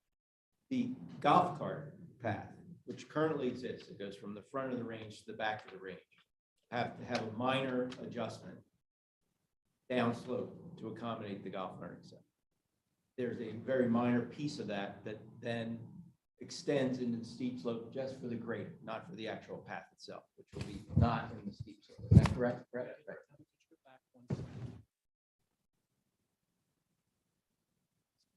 You can basically see it's catching this little corner right here. Probably about 200. 225 square feet? Yeah, yeah, it's really almost not. In 10 by context, 12 or whatever, yeah. well, in 5 context, by 24. yeah, Yeah. in context, the steep slope disturbance that we received approval for by the board of supervisors for conditional use for the golf maintenance facility in 2010 was, I think, 4,400 square feet. And then in 2005, there's a cart barn along that ridge further over towards the parking lot. That was largely, that building largely is in the steep slope. And I don't know, Brett, if you were able to get the finished floor dimension of that? No, I think that was approximately 3,000 square feet, again, of disturbance. Well, the whole issue is that steep slopes are protected, are supposed to be protected. And when, you have consecutive plans and inching into steep slopes, some here, some later. So, it's not crucial. It doesn't cause any disaster to anybody, but on the other hand, it does not protect the steep slopes. Seems to me likely that the upper tier tees for the driving range were created by putting in fill, which actually created the steep slopes. Is that? It's what it sounds like. Yeah, I mean, I can't, yeah. That would be a correct assumption, that, all those steep slopes under the golf learning center were created. Well, they exist now. It's not, it doesn't really matter if they were constructed 100 years ago. They exist now. The question is, what do we do about it now? Right. No, I understand. 30 years ago it was built, right? The driving range configuration? Approximately, I think it was in the 90s. Yeah, I Let, mean, let me catch up on this real quick. So if I build a mound with dirt in my property. Don't try and put a shed next to it. Yeah. Right. Right, and then I want to disturb the steep slope. You're in trouble, man. Yeah. Is it? Am I? Yeah, I mean, Am I I really? remember when the 2011 came through, I was on the What? board.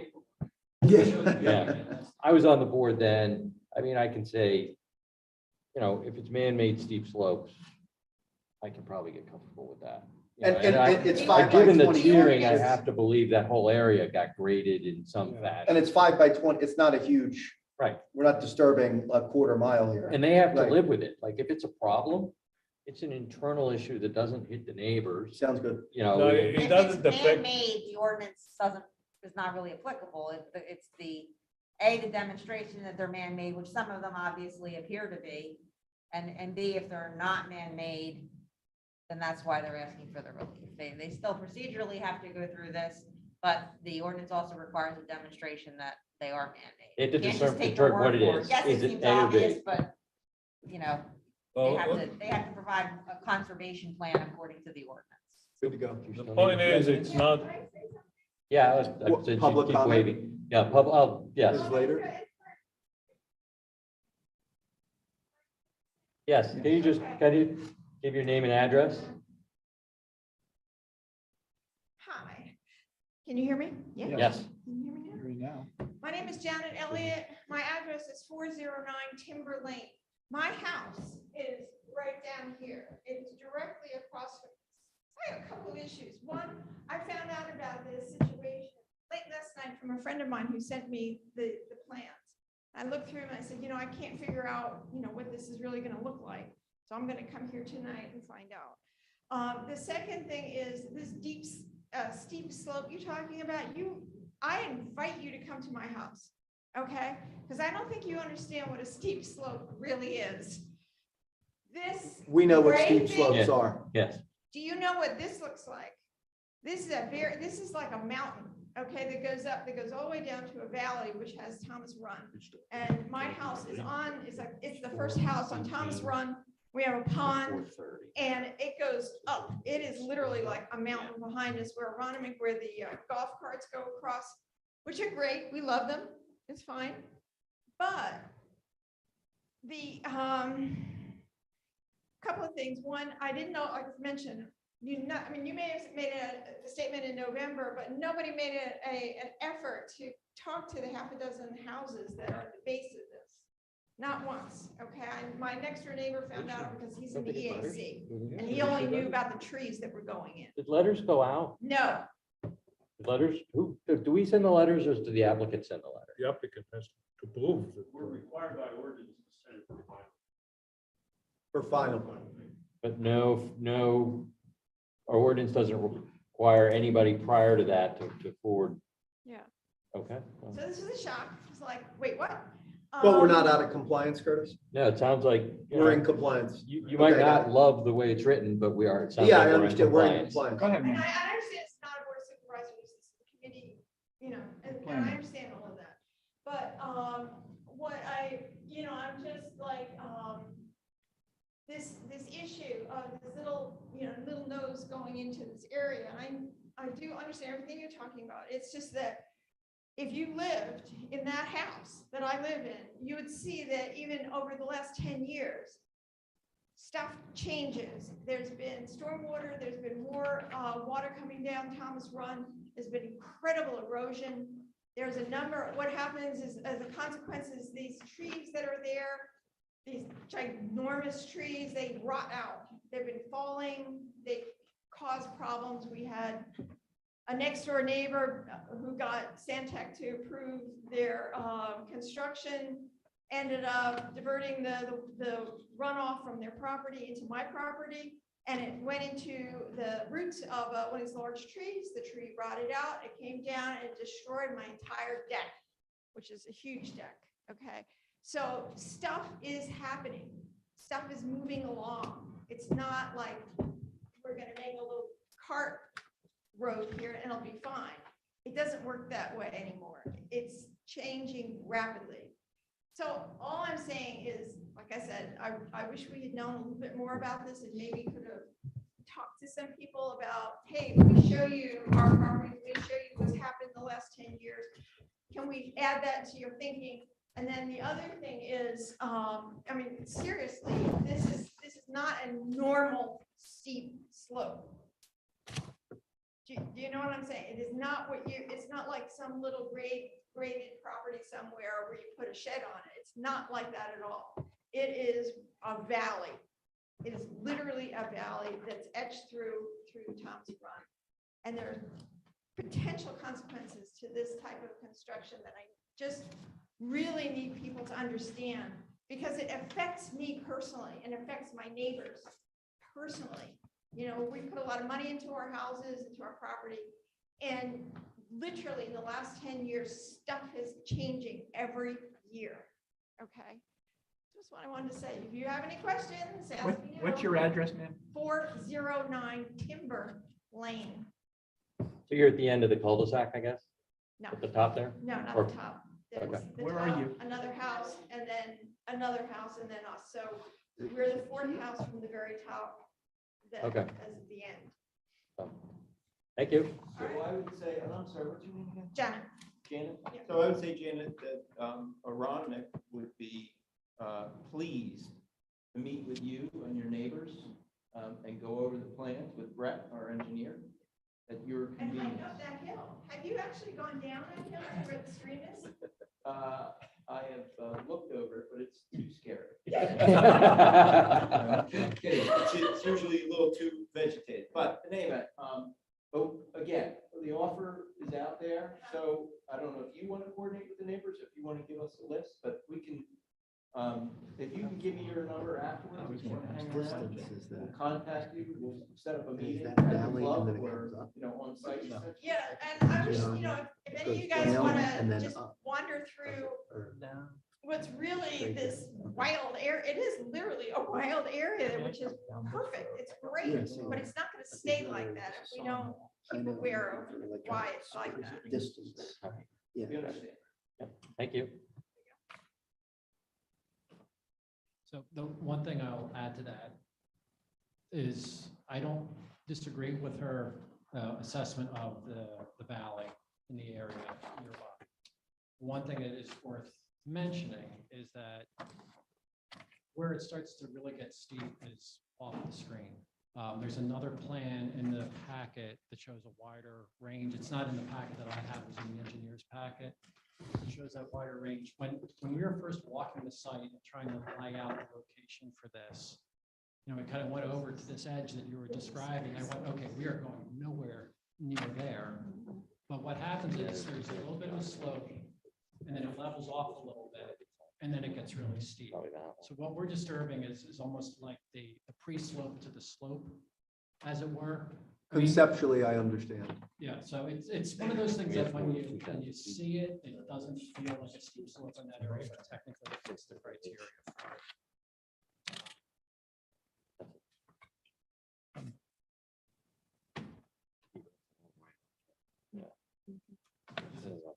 It's a little tough. To find out. Yeah, I mean, it's the project. Can you zoom down? Scroll just a little bit. I'm tall, but not that tall.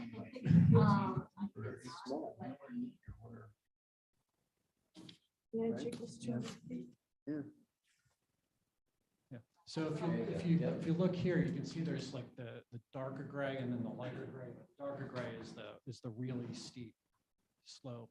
So we're talking about sort of this location in here, and Janet, your house is probably one of these along here. So the You know that distance? It's about 400 feet, it looks like.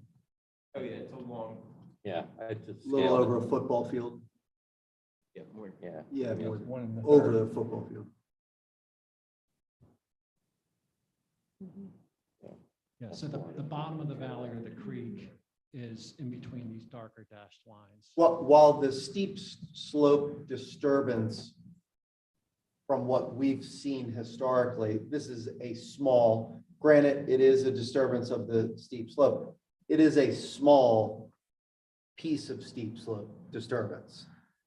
I think what you're referencing, ma'am, is the water runoff issues. Is your predominant big issue is water runoff issues. Maybe if Aronimink could speak to water runoff issues, impervious coverage that's new with the water runoff issue, maybe speak to that a little bit, ongoing maintenance or commitment to that. So what you're getting at basically is the stormwater management aspect of it. That's what the engineer's for. Yeah. Yeah. Yeah, I mean, we will be complying with the township ordinances as well as DEP, because we are over an acre of disturbance. We've got to go for an NPDES permit. In which case our runoff will be, post-development will be equal to or less, actually, it'll be less than what the pre-developed or our current. The NPDES permit is NPDES stating what to the project? That's Just for, that's that same DEP permit that the prior applicant was dealing with. We're controlling and addressing stormwater runoff at the state level. So not only do we have township code that we have to comply with, we also have state requirements that we have to comply with in terms of our runoff. that's to make sure that that water runoff is compliant and appropriate for the project. Correct. Right.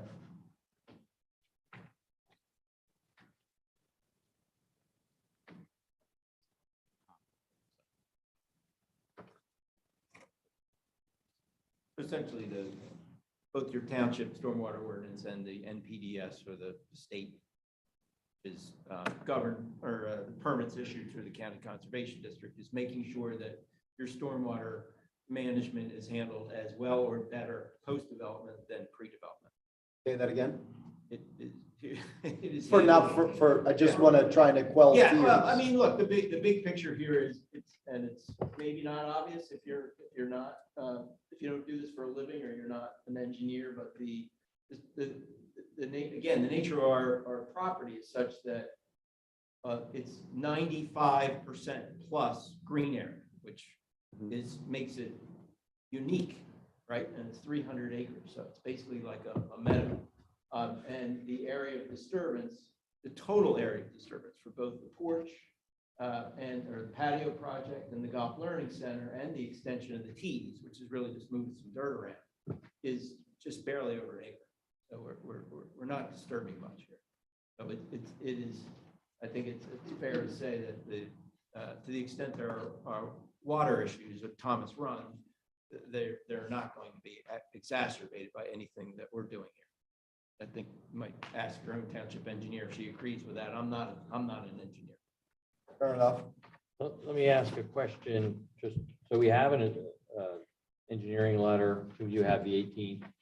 We do, and we have a reply to that, which we can hand up. Well, before, I guess, sort of just facilitate the process a little easier than giving us something to read. Are there any items that are not either will comply or will reach a conclusion satisfactory to township engineer? Or in other words, are you debating any of these that we need to talk about? We are not. Correct? No, Yeah. I think that's a fair statement. I mean, there are a couple of these things here, but in the end, I mean. Have you received the fire marshal's letter? We have. Okay, because I just got a copy of that now too, and that might have some impact. Oh, good. I would like to ask, I haven't read your response yet, and I don't know how you address it. I'm looking at your erosion and sediment control plan, which, and the engineering plan. I'm looking at two things. Since we know already that from the location of your proposed development, the ground drops quite steeply, right?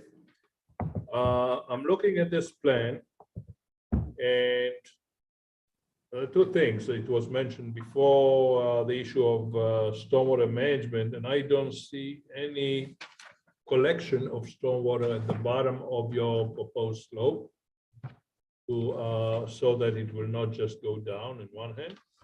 The other thing is the only protection that I see on this plan is a silt sock. I don't know what silt sock. I don't know the size of it. I suppose that the Conservation District and DEP will also look into that. But I would, perhaps you have already, but I would recommend just looking at that more closely in order, from the point of view of protecting the downslope. We did comment on the silt sock sizing in our review, that it wasn't there. So we asked for that clarification. Right, but do you think that one line or silt Well, no, sock and would be they're sufficient? also lining that slope as well with a matting, an erosion control matting. But that's something, they can certainly try to look into. The stormwater management they have proposed now does not include anything at the bottom of the slope. They're collecting the building area and piping it to an underground facility. Mhm. And then that other area on the slope is a bypass area. Plants up on the screen there. That's the grading plan, yeah. Yeah, so portions of the drainage that actually going down the slope now are up collecting the building, go up the other way to the bed up top. So what you have, Joanna says, the bypass is the car. The slope which has to be calculated. Calculations. So whatever it's bypassing it is less as a result of us taking some of that water, pulling it up and going into the underground.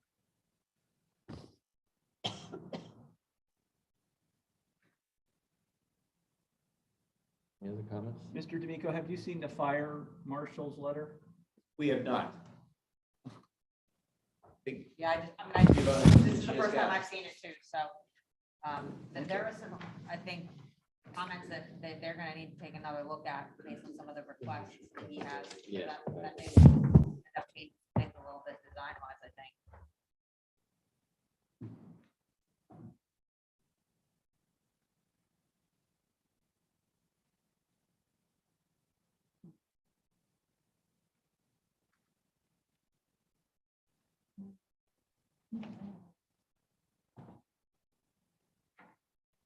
I mean,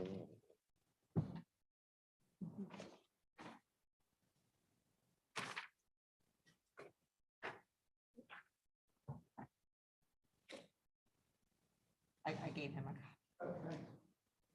I'm gonna need it back.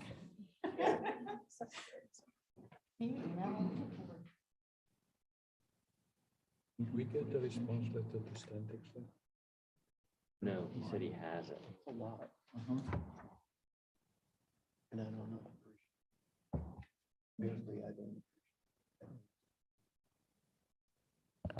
It does disturb. Yeah, she has it.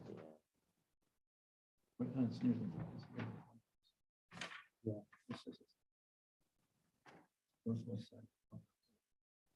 Fire hydrant. All right.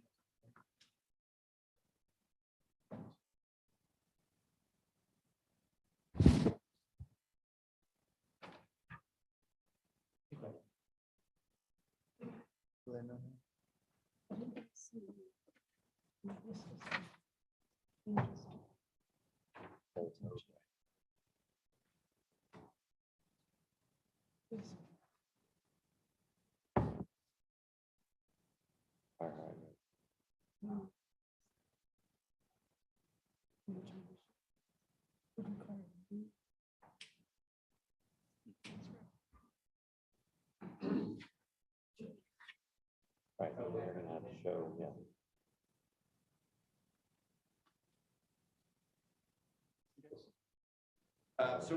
So obviously we just got this and Yeah. fortunately we've got our architect here, so he's at least able to look at it, but we're gonna have to consider,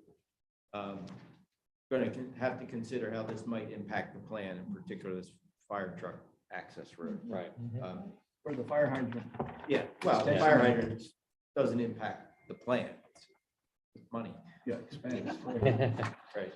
Well, the other problem is the existing fire hydrant there. Remember how you're saying it's 100 years old, so is the water main.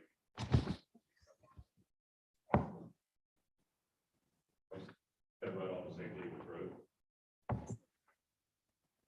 We are recorded connections to Aqua from there. We're, yeah, the Echo fire. We're doing the sprinklers in the clubhouse back in the five. We're getting pressure up. We got issues there. I did a water test out there.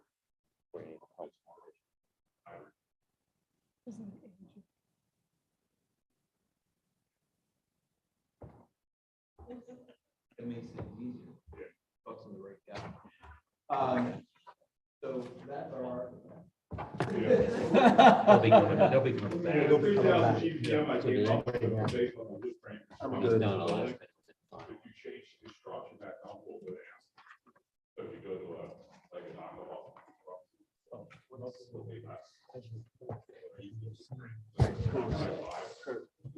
We should have started with. Why is it April 28th? Oh, you still need to do that. The letter But dated you won't April do that 28th. with GPM, so I don't think you'll get that. Yeah.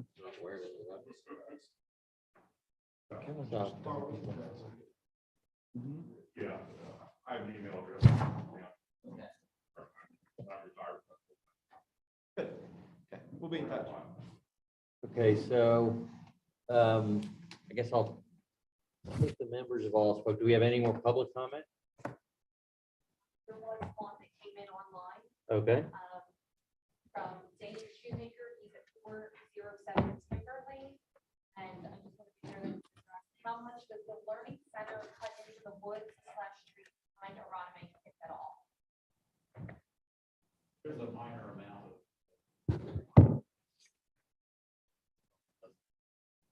can you talk into the microphone? No, sorry. They may be watching online.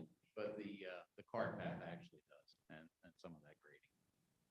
But the learning center is out of the woods. Do you have a plan that shows that? Do you have a plan that shows the disturbance of trees? We don't have the trees located, but, the vegetation line is on this plan, or, yeah, it's a little light, can't see it, but it is on that plan. How wide is the cart path? At 8 feet. Yeah, it can't be that wide. You're doing this. On the patio portion, you clearly show that you're taking down trees. Correct. And quantify those and provide replacement for those. If you're taking down trees along the cart path, you're gonna need to do the same thing. Little 4 trees are being removed. Brett, do you have a general sense, like, are we talking about a couple of trees? Probably, I mean, I don't think it's more than. Okay. It's like 4 trees. I mean, I. But aren't you replacing the trees you met with? Yeah, the arborist? Yeah, I mean, more it's They're like gonna, a they're swamp. gonna have to. Yeah, but I think the They're not neighbors showing. concerned that we're cutting down a lot of trees to. Make room for it. Yeah, and that's not the case. Essentially, if you look, you can see it on the plan. You can see the forward tee, see how there's 3 tees? And the forward tee cuts in front of the golf learning center. Right now, those 2 tees behind it are where the golf learning center is essentially. So there's no trees there. Okay, public comment. Do you have any sort of parting words, or you'll go look at the fire marshals and we'll see you again in a month or so? It would be our hope to be back here next month. And I say that because, again, I don't really think there's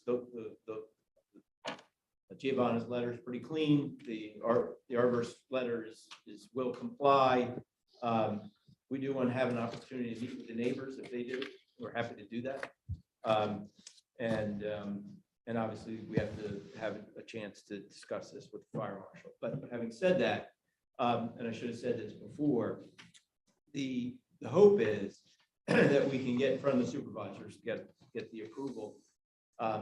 And then we've got to get into NPDES, because even though this is a relatively simplistic application to them, it's several months to get that approval.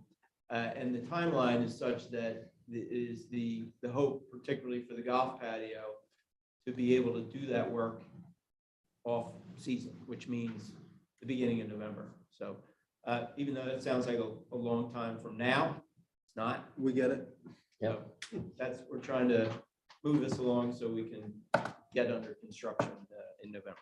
When do you anticipate meeting with DEP for the pre-application meeting? The same issue that we discussed with the previous applicant.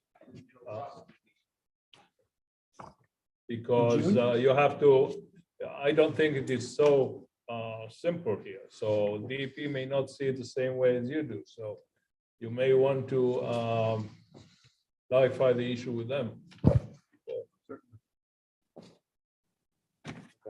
Well, thank you for coming in. Thank you. Well, thanks for your time. Thank you. Appreciate it. Thank you. Do we have any items Yeah. for next time? Let's see. You mean new business? Yeah, nothing we have. No new I business. saw can't an really- email that was almost coming back to us. Well, do we have a motion to close? Do we have a second? All in favor of closing the meeting, say aye. Aye. So they just want about tree issues, not about, I mean, he's still concerned about stormwater runoff and how this is gonna go downhill to us. And then there are other neighbors too. So you have a little email chain that goes to neighbors? Yeah, I don't Like know. I do on my. Processing, it was sent to Steve. I didn't get that No, it together. would Yeah, be. I think I do. Yeah, because. No, he didn't get it. I know, Couple new Because you neighbors. heard everybody, That's so what- you that get must be a just notice accounting. anyway, but it's easier to do it I know. sooner.